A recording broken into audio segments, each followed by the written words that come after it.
Right, Mr. Chris LeBlanc, welcome to the podcast. Thank you for having me.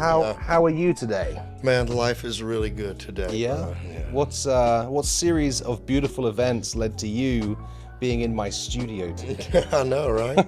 I actually got a phone call from a great longtime friend that works with you, and she's like, hey, Susan said, hey, we'd love to talk about you. You might have something to talk about. So here we We're are. about to find out. Yeah, well, it's beautiful. So I've been I've been a huge fan of your music for a very long time. So for those that don't know you, could you just kind of briefly introduce yourself? What are you best known for, and how long you been doing that for? In what part of this country?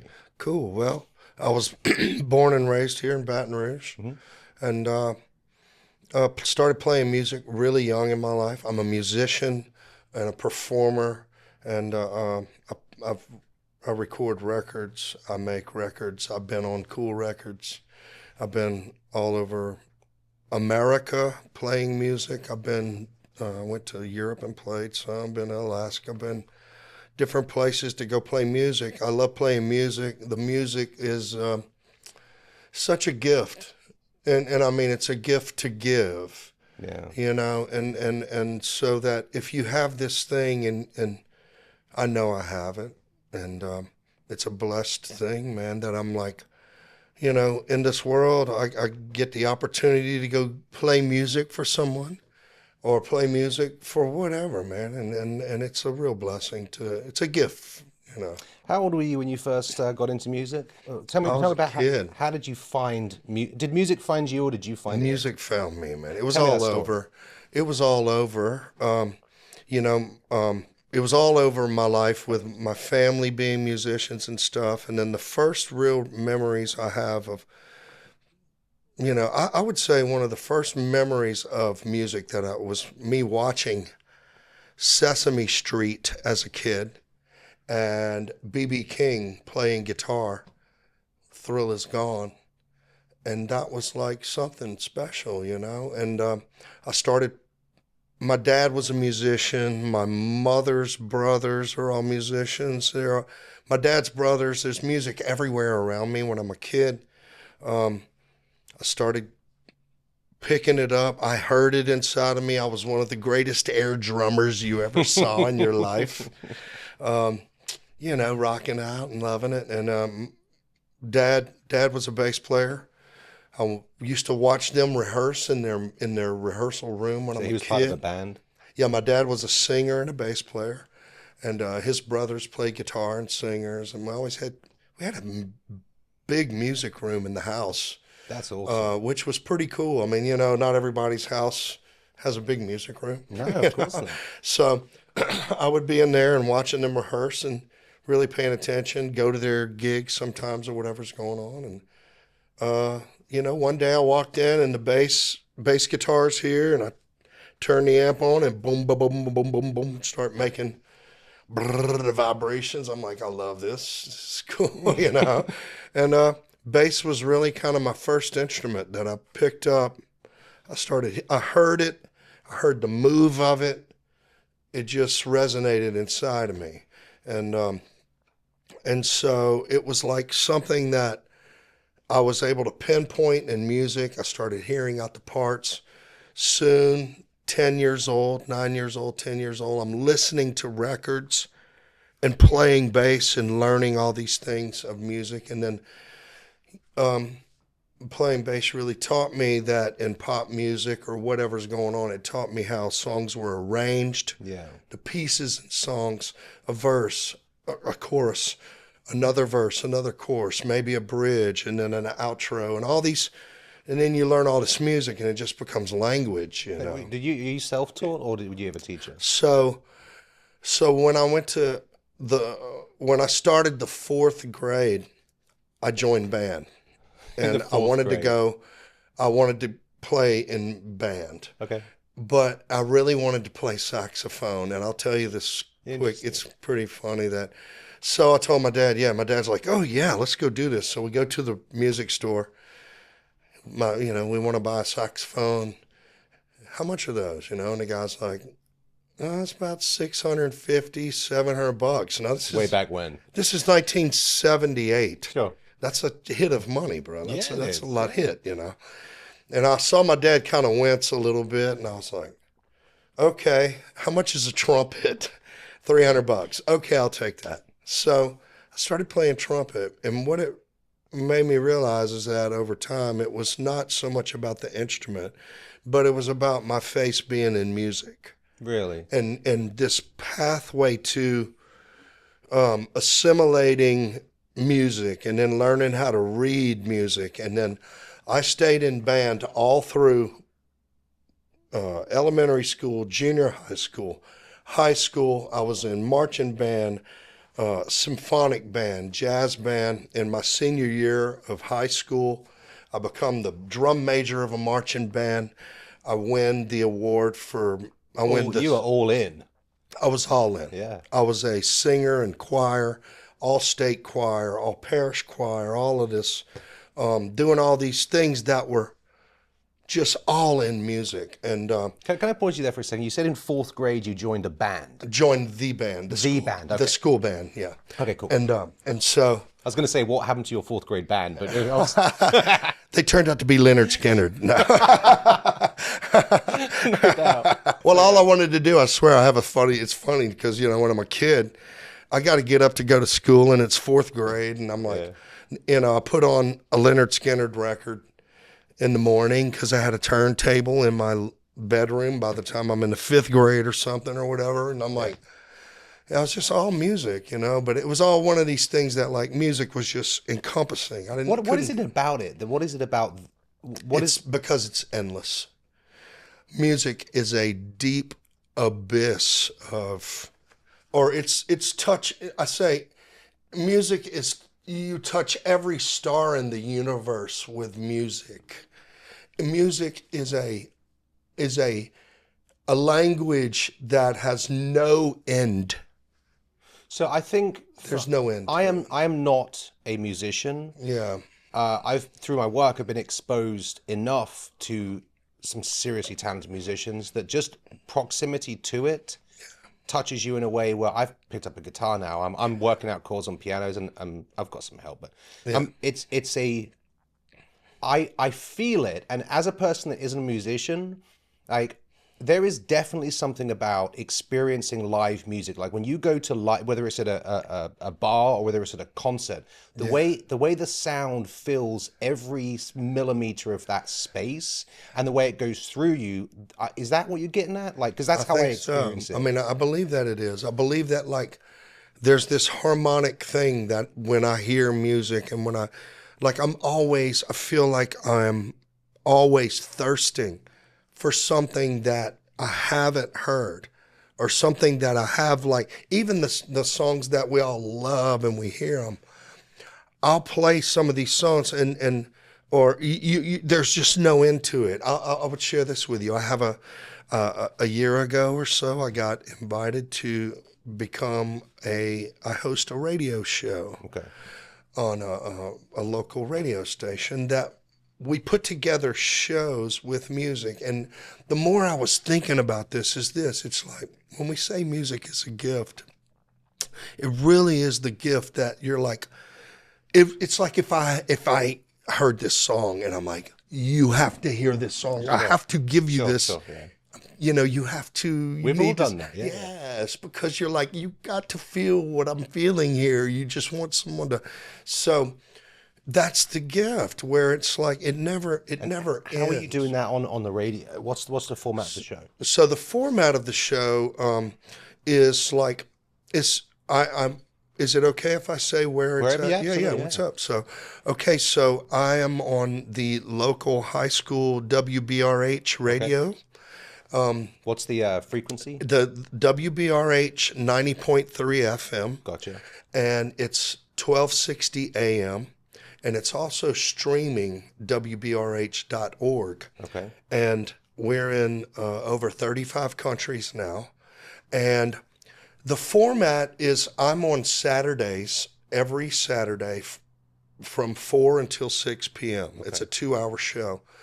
And I got a pretty long show. It's like, it's cool. Yeah. And we put together what we're doing. It's Rhythm and Blues Saturdays on WBRH. and it touches on everything. We wanted to have a radio show that is blues, but then also plays world music, reggae, this music that we play stuff that you've never heard, and then we also play like us. Well, I get to pick we get to pick every song we want to play, Yeah. and so for that, we're procuring all these songs and stuff that people haven't heard, whether it's some surf music or it's some raunchy blues or it's local. We play local artists that nobody else plays. Nice. And it's because it's all love. We don't make money. I don't make any money. Who's we? So you're hosting with Me with the producer Rob Payer, Okay. and he's been with WBRH many years. He's a producer. He's voice talent there as well. He has shows. He produces shows. Well, that's cool. 4 to 6. Yeah, on 4 to Saturdays. 6, and it is a really, again, we're just trying to give the gift of something different for someone to hear. Right. Rob is an encyclopedia of music.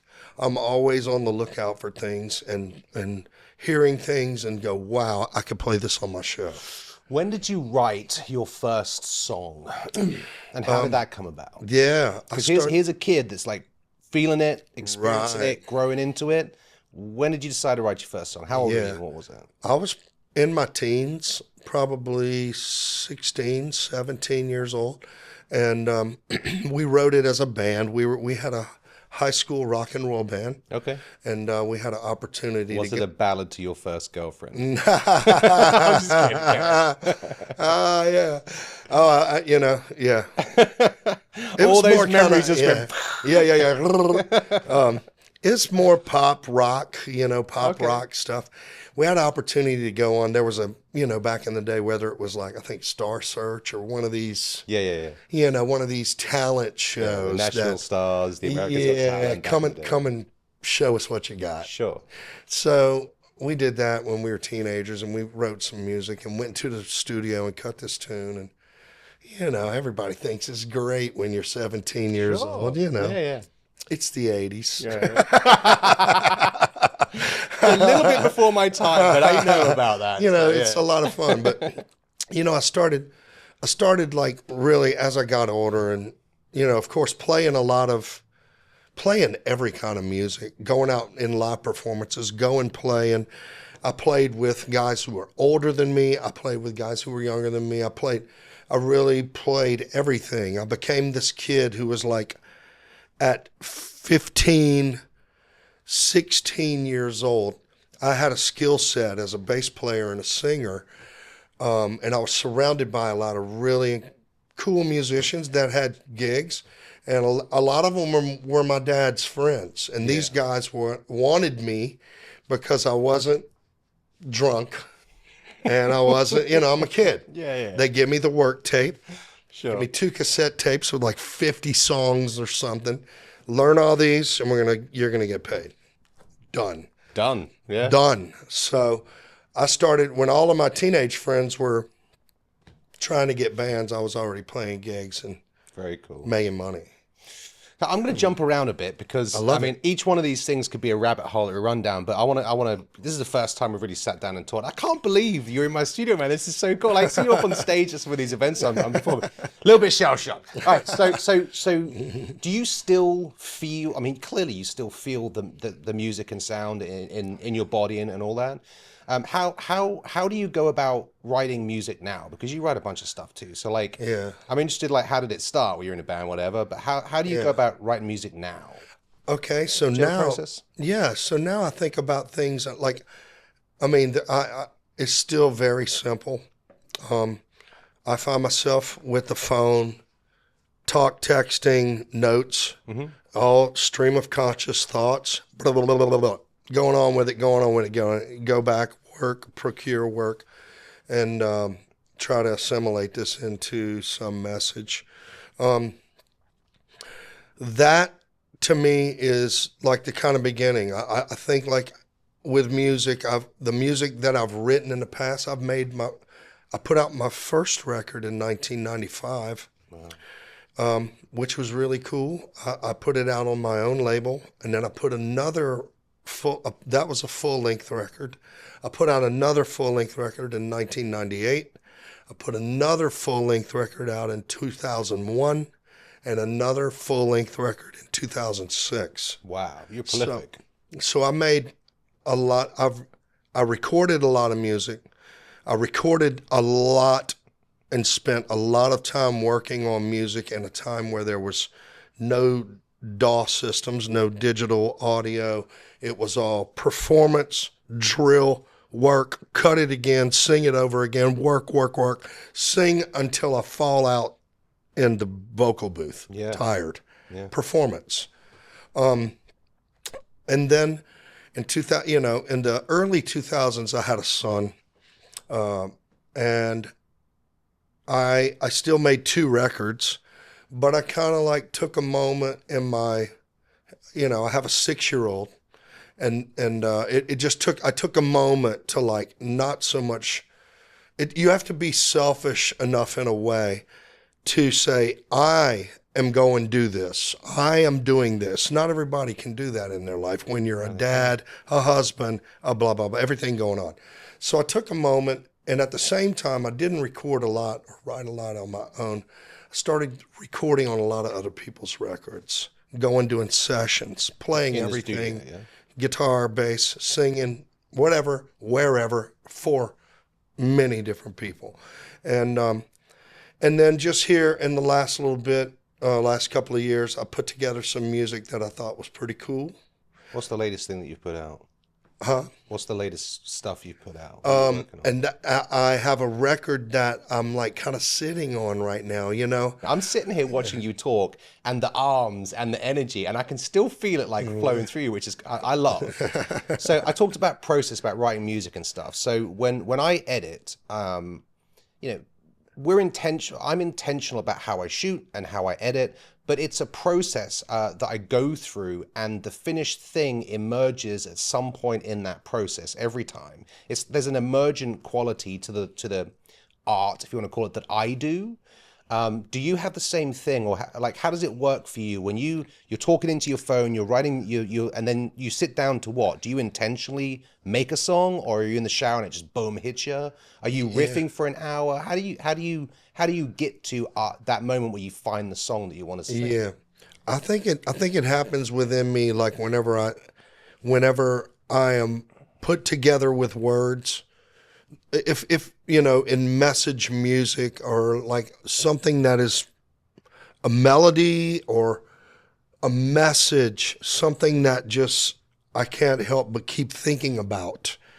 You get obsessed. Yeah, and so I keep thinking this over and thinking things over and go, okay, if I put this and this together, these things, and then all of a sudden, sometimes A and B get to C, and then I'm like, okay, cool, and then I'm like, but I'm very particular about like kind of how, it's your voice. You have to, it's your voice and your messaging, and I want to be right in my move. I think I have a huge, we as artists, we have such a huge responsibility about what we're putting into the universe. Absolutely. And like a lot of people are very irresponsible with that energy. And for that, you look around and it's everywhere. I had a conversation just this morning about that. I had a potential new client come in today, and the conversation was exactly that. It's like, it is a gift. Like, you don't have to say yes to every show. You don't have to say yes to every show to eat. I'm in the same position as well. Right. It's a real blessing, but it's also a responsibility. Like, I don't want to invest my time telling a story that proliferates an idea or a message that I don't want to exist in my world. Yeah, so it's cool you're in the same place. Exactly that. It's like the reason why when I talk to Sue and she's like, would you like to do this? I'm like, yeah. I want to do anything that's going to be like this. Yeah, very cool. Because it's like, this is where it's at. I appreciate that. I mean it. What is the as you look back over your lifetime of performing and recording and music, what is the coolest, what's the best memory? I mean, you might have a couple, so maybe pick one. But Yeah. like, is there a place you performed or a show you did or something that just like, wow? Yeah, I did some amazing shit. Yeah. I was in, yeah, I had some amazing moments that I just know the universe put it in my pathway. I don't know any other way. There's no way I would have Can you ever. tell me about one? Yeah, for sure, man. Like when I fly up to Alaska, right? I'm going up and I'm playing, and they're like, okay, you're going to play at this club for 3 days, Blues Central. It was like a club that had been there since the mid 50s, in Anchorage, Alaska. And of course, Alaska is vast and beautiful, but it's isolated. And so it turns out I go play this show, and the trip is this. I do a few shows at this club, and then on the Saturday, they're having this big outdoor festival outside in this huge bowl. It's like 12,000 people. Wow. And I'm playing before Buddy Guy. And I've like, you know, it's in the summer. So I go on at 9 p.m. at night, and the sun is shining during the midnight sun days. And I'm looking around, and it's just like, how did I end up here? And there's many, there's all these things that go to it. But I'm the dude who, like, I didn't fly on a jet until I'm like 25 years old. I was like a homeboy, and like went and road travel, but never like, and those things that, these moments where I sit here and go like, it's beautiful. Or like I get some opportunities in it's like 2006. I got my record's coming out, and they're like, yeah, we want to get you on some shows. Got you over here in Texas, in Beaumont, Texas, and you're gonna open up for Hank Williams Jr. and ZZ Top in front of 25,000 people. How's that? And I'm like, yeah, cool. Let's do that. And and I mean, in a moment, it's like, there's some moments where, like, I'm a kid. I grew up loving ZZ Top. In this moment, I was being courted by their longtime manager, Bill Ham. This guy, he managed ZZ Top for 30 years, and he loved me. And he looked like my dad, which is so wild. But sidebar. Yeah, it's far out, And so we're hanging, and before before one of the shows, we're hanging out talking, and I'm talking with Bill. And there's always a cool way that you can kind of meet people, in a right way. And then there's always another way. Yeah, but I'm hanging out talking with Bill, and in walks Dusty Hill, the bass player for ZZ Top. Okay. He's a legend. I'm looking at him, and he and Bill start talking.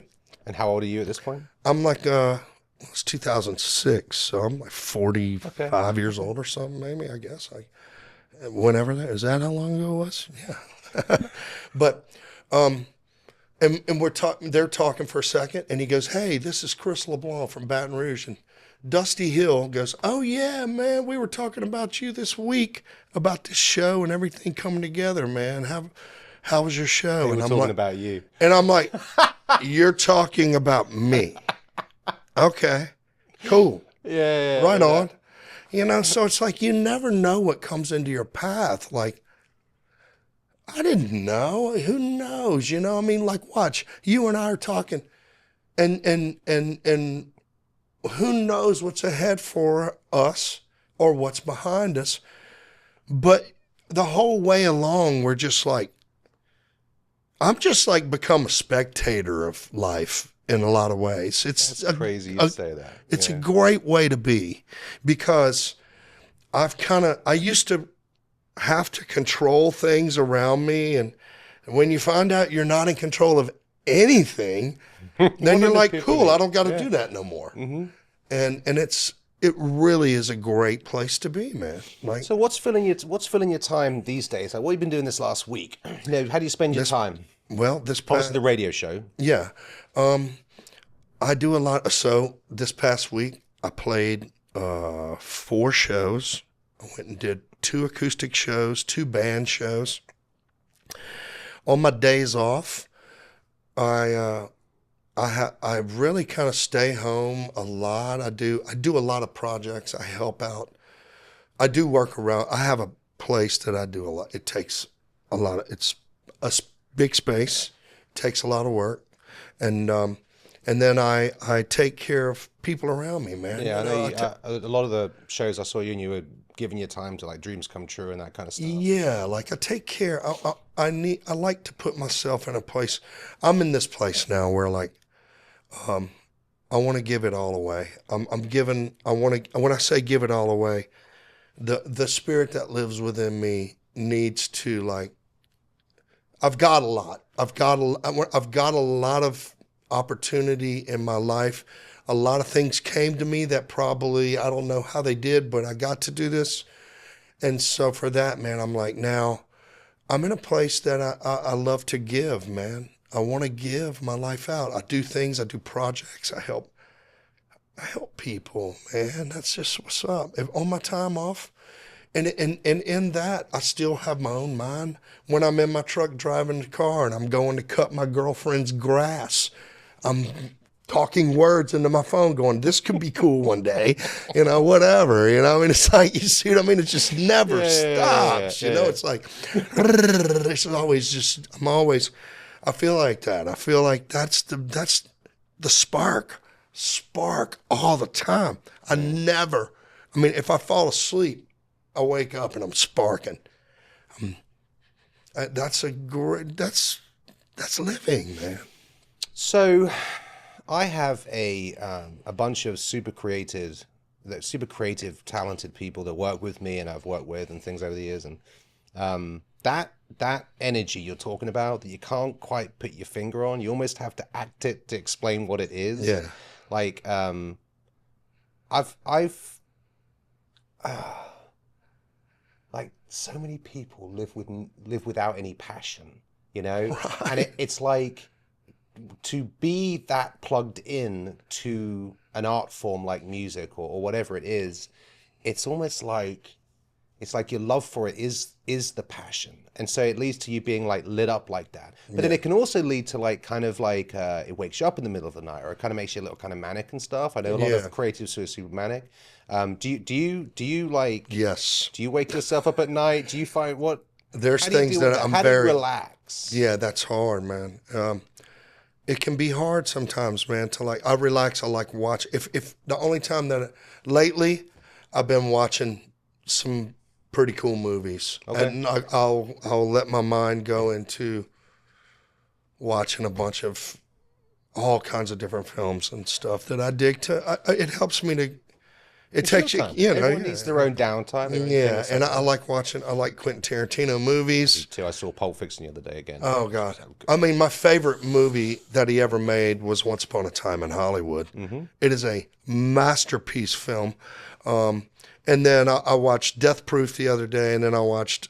Have you seen Four Rooms I saw with Full- Madonna? Yeah, Yeah, it's great. If you haven't unbelievable. seen it, it's a great Yeah, movie, it's isn't a it? great film. Yeah, Man. sure. I love all these. You know, I watched the other day. I rewatched Inglorious Bastards. Yeah, it was a great And then movie I as well. watched. I was at the store and I was like, man, you know, I want to watch some more Clint Eastwood films. And so I went and I lucked up and found a set for $15. It had brand new, 10 movies in it.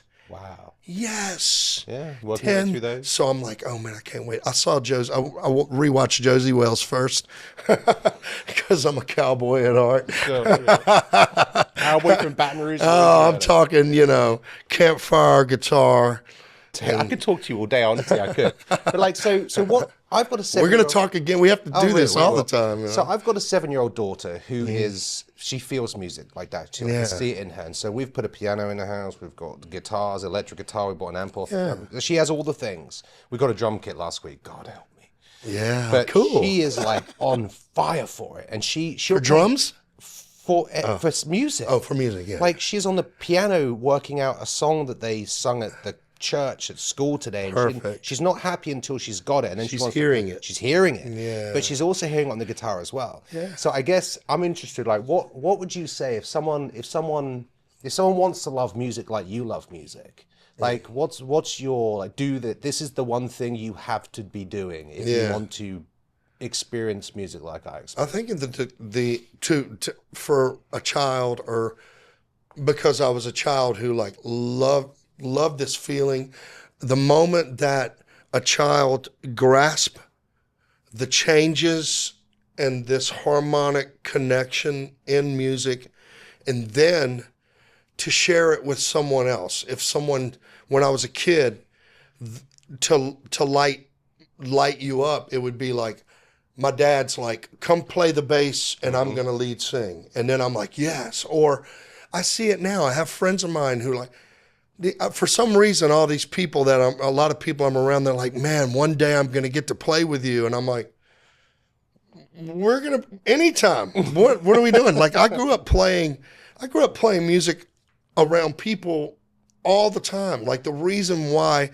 I became a great musician is because I played with everybody. Yeah. And I wanted to be pleasing. You know, there were songs that, like when my grandparents, they wanted to hear Tennessee Waltz. And so we played it and watched them dance. And there's this satisfaction and this thing that goes with the music that, like, for a child, the moment that you get validated because you're a musician, you never forget that. I mean, if you were validated as an actor and you went and did this, then that is a defining moment for you as a person. Like, and there's defining moments. I mean, it's like I get to say that I played with blah blah blah, or I played on this record with this guy, or it's just this connection that and for kids especially. You know, my son is a good musician. He's a piano player and a singer. When you see the development, and then you see that, like, when it becomes the thing that they're into, look, man, musicians and people who are creative, they are thinkers, man. They are popping. It takes a lot to make it all happen. It takes a lot of love. Like, that's the one thing that I would say, man, is like, to sound good in the universe, to be pleasing, for people to love you. That responsibility that we talk about is love. It takes a lot of love to sound great. And that's me. I will continue greatness because the love is here, and it's never going to stop. Like, it's going to be great. It's going to be bigger. What's the one thing you're most proud of at this moment in your life? Yeah, man, that's heavy because there's so much, man. There's so many things, and I hate to put it on, like, I hate to put that on something that, some award that somebody gave me or whatever. The thing that I'm most proud of now is that I still play. I still go out and work. I'm still proud to go out and be the best. I have to, look, these days, everyone's like, "Oh, Chris, he's been around all this." I got to go own up to what everybody's talking about. Yeah, the bar. The bar has to be up there. And so that's the responsibility. And so if that means that I'm the man and they want to believe that, cool. I just have to go out and be the best that I can be. Those things that, the thing that really I'm the most proud of is that people still come and see my performances. They want to, if you look at a list of who's playing, those people are coming to see me. Mm-hmm. And I'm thankful. Yeah. I mean it, because it's like, that means that I got to owe up my end of the deal. Yeah. And bring it, bro. Yeah, if we can see a vision of you coming up on stage, if there's a door you're kicking through. Yes, dude, I'm jumping through the window. You know, it's like, that's it. And it's like, as long as I can keep working, you know, I say keep working, but our work is our reward. Our opportunities to work and perform is the reward for what is inside of you or I, you know, as creators. And again, I'm going to take full responsibility of my energy that I put out. and that's gonna be the love, man. It takes a lot of love to sound good, and that's me. So, of all the interviews that I've done so far, you might be the first where I don't know that any question I have for you is worthy. Like, I just want to sit and just could you just be for a while? Just be you. You definitely have the energy, man. I'm feeling it. It's I great. love you, man. love I feel you, love man. it, I feel, man. yeah, man. It's like really what it's about. I know I want to talk more because there's so many things we could touch on. I know a lot of people this is how they want to know people, because you don't always get to know someone, and we don't want to be mistaken about who we are. I never wanted to be misunderstood or mistaken about the person that I am. So it's cool to be transparent about where you're at with who you're at, or where you're at, with music or performance. Or there's a lot of things that everybody carries interest in, the outside stuff, the things that entertain us. And for that, I always learn from all these people that I watch interviews. I watch podcasts over and over again. It's the one entertainment that it's like music. You never run out of it. Yeah, you're right. I always I learn. travel a lot, and so that's how I got into podcasts, because you listen to it when you're driving an 8-hour journey or something. Yeah. I got to the point where I had all my favorite podcasts that I'd subscribed to, and I'd listened to all them, caught up on all the episodes. And so what I did is I just went to like random, and I started listening to just random podcasts. There is something beautiful about, I don't know, the human condition that you get exposed to when you just kind of, expose me. Let me listen to someone's thoughts on something completely random. You never know what you're gonna fall into, but all kinds of comes from a place of just loving people, I guess. Loving people, man. Yeah. People. It's. I thought starting in this career, in the early days when everybody, or even up to whenever it mattered, whenever people in the industry or who love you and they tell you everything that they think you want to hear.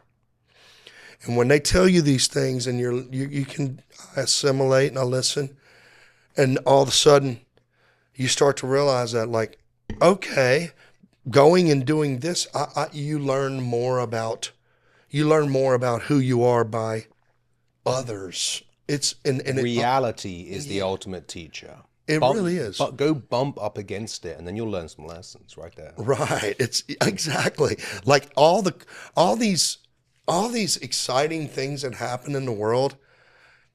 Truth is always stranger than fiction. No doubt. I mean, you cannot write some of the things of like people or stories that I know or that Truth, someone's going to go, "Oh, what?"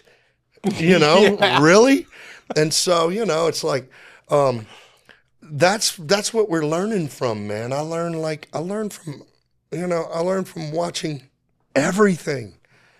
Like you said earlier on about how you got to that point where you realize, oh, I'm not in control of anything. Like, do you remember about when that was? Because that's a process you grow. At least in my case, I grew to it. I know it's true. Yeah, man. About how old were you when you realized that actually I don't have control over anything? Like Up until a couple of years ago. A couple of years ago, man. Right. I mean, it's like, really, like you think, people would have looked at my life and said, "Chris, you have it all. You got the career you want. You're married. You have a kid. Okay. Not married anymore. I have a son. Yeah, that's awesome. He's with me. I love my son. But people change. Settings change. All this stuff changes. Your workplace changes. It's new people, new environment. And then all of a sudden I was like, everything that I was trying to run or control is out of my hands. We have control over us. I like to believe that. Yeah. We're the only things that we have control over. So Right, if the that's world it. spins around us, it's like, I'm my anchor. That's what I am. That's what you are. That's what I've learned. I've read and listened to audiobooks on Stoicism and things that have like, I send that to my son. right. It is like, it's one of these things that like, I had to do a real self-check in my life because there were so many people that were in my life, and then they start kind of going away and and I'm like, okay, is it me? And then the check is, who is this person to me? Who am I to them? Who am I to the universe? And when you start really letting the universe speak to who you are, I have become the smallest human being that I have ever met. Because someone else around me is dealing with something heavy. Someone else has already done something, or they're dead. And then, the significance of our own existence is our control over ourself. To absolutely, in the moment of a firestorm, remain calm. So I'm gonna end this here with one thought. You're gonna love this based on what you just said. So my life is a series of rules of thumb. Anyone that knows me has heard me say this 1,000 times. One of the rules that I adhere to most, because it's most useful, is that it is precisely when you think you need to rush that you should slow the hell down. Yes, sir. Yeah. Those moments when someone shouts at you, those moments when something suddenly happens or loud, and you're just like, no, take a breath. Don't be reactive. Don't react to people's crazy, because then they suck you into crazy. Yeah. Or, someone's dying in front of you and you have to remain calm. Do you want this person's last moment to be you freaking out? Fuck no. It should be peace and love. I think peace is the goal. Peace, bro. Peace and patience. In the Bible, that's the word that is used the most, is patience. Patience. Be patient with others. Take patience with others. Be patient around people. I'm learning it, man. And it has taken me a while, because when you're trying to control your universe, you want it happening. I thought that this whole music industry, or my whole career, was about making it. It's not about that. It's about people. Who are people to you? Who are you to people? That's the gift. I don't even know how to end this, so we're just going to end it. I love you. What a treat. We're going to do it again, man. Absolutely. It was great to meet you. Thank you, man.